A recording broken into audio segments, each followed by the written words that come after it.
গাত হলালে এ আইতা হলাই নুনে মুতে নাৰ পাত এ আইতা বৰন্তী ঐ হলালে এ আইতা ললে নুমু বাৰিহা ললে নুমু বাৰিহা গাত।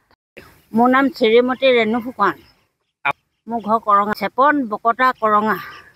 আইতাক দেখিছো বোৱাৰীসকলৰ সৈতে বৰ সুন্দৰকৈ নাচি আছে। ঘৰৰ পৰা আহি আছো, ঘৰ মুচি আছিলো। হয় সেইহেত ঘৰ মুচি থাকি বিহু পাই ৰ'ব নোৱাৰি আহি পানি তোমালোকৰ লগ পালোহি। হয় বহুত ভাল, হয় খুব ভাল। মই এইবোৰৰ লগতে ফুৰি আছো। মোৰ সংগ নাই, সংগবোৰ চব মোতকৈ বহি গ'ল।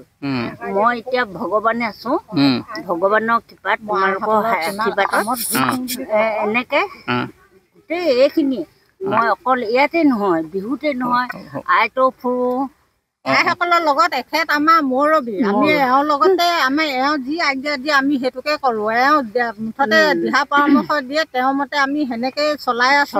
গাঁওখন আমি বেলেগলৈ মাহত মানে আমাৰ গাঁৱে গাঁৱে শৰাই দিয়া চাউল খোৱা হয় আইসকলৰ কাম। কিন্তু এতিয়া আমি আজি মনটো ফূৰ্তি কৰিবলৈ আহিলো। আগৰ কথাবোৰ আগতে আমি এতিয়া পাতিছো। আগৰ বিহুবোৰ আমাৰ এই বিহুৰ লগত নিমিলে।